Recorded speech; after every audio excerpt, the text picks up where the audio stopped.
الو پال سکتے ہیں یا نہیں، یہ سوال ہے۔ الو اصل میں عام ہمارے ماحول میں بے وقوفی کی علامت سمجھا جاتا ہے، یعنی اس کو کوئی بھی کوئی بے وقوفی کا کام کرے گا تو اس کو کہتے ہیں کیا الو کے چالے الو بن گئے ہو، یا الو بنا دیا، کسی کو بے وقوف بنایا تو اس کو الو بنا دیا ہے۔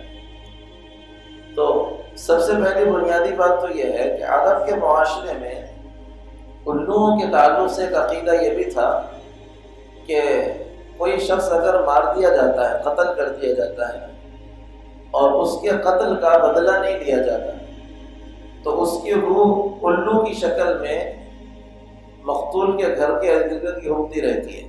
یہ عقیدہ تھا جاہلیت کا۔ اس عقیدے کے خلاف اللہ کے نبی صلی اللہ علیہ وسلم نے فرمایا تھا، بخاری میں جو روایت ہے، لا عدوى ولا طیرہ، کہ کوئی بیماری متعدی نہیں ہے، اور بدفعلی لینا الو وغیرہ سے یہ بھی غلط ہے۔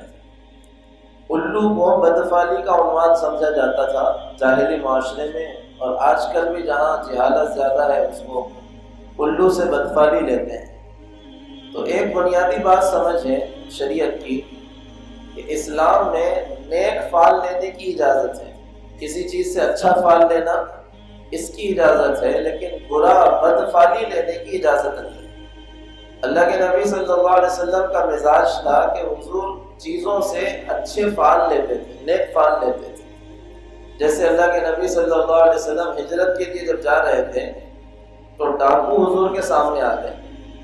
اللہ کے نبی صلی اللہ علیہ وسلم نے ان سے پوچھا من انتم، تم لوگ کون سے قبیلے سے ہو؟ تو انہوں نے کہا تھا من اسلم، کہ ہم بنو اسلم سے ہیں۔ اسلم کے معنی سلامتی کیا تھا؟ تو حضور نے حضرت ابو بکر سے کہا تھا، ان کے نام کو سن کر نیک فعل لیا تھا اور کہا تھا کہ ابو بکر ہم کو سلامتی مل گئی ان سے، یہ نیک فعل لے سکتے ہیں۔ کسی چیز سے نیک فعل لیا جا سکتا ہے، بدفعلی لینا منع ہے۔ اب اگر الو سے بدفعلی لی جا رہی ہے تو یہ منع ہے، حرام ہے۔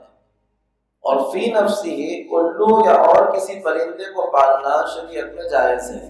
الو ہی کیا اور بھی کسی پرندے کو پالا جا سکتا ہے، شرط یہ ہے کہ اس کے حقوق کا خیال رکھا جائے، اس کے کھانے کا، دانا پانی کا اور اس کی ضروریات کا اگر کوئی خیال رکھ کر کسی پرندے کو، الو ہو، طوطا ہو، مینا ہو، جو بھی ہو، اگر اسے پالتا ہے تو یہ پالنا جائز ہے۔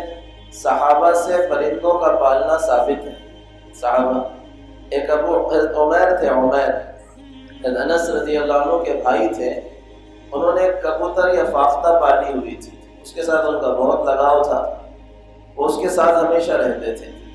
ایک دن وہ فاختہ ان کی یا وہ کبوتر جو تھا وہ اڑ کے چلا گیا، ان کے ہاتھ سے چھوٹا اور نکل گیا، تو وہ غمگین بیٹھے ہوئے تھے۔ حضور کو اطلاع ملی کہ اس کا کبوتر بھاگ گیا ہے، تو حضور نے ان کے ساتھ مذاق کرتے ہوئے کہا تھا، یا ابا عمیر ما فعل النغیر، ابو عمیر تمہاری فاختہ تو اڑ گئی ہے، تمہارا حال خراب ہو گیا ہے۔ تو پتہ چلتا ہے کہ صحابہ پرندے پالتے تھے، لیکن ان کے حقوق کی رعایت کرنا ضروری ہے۔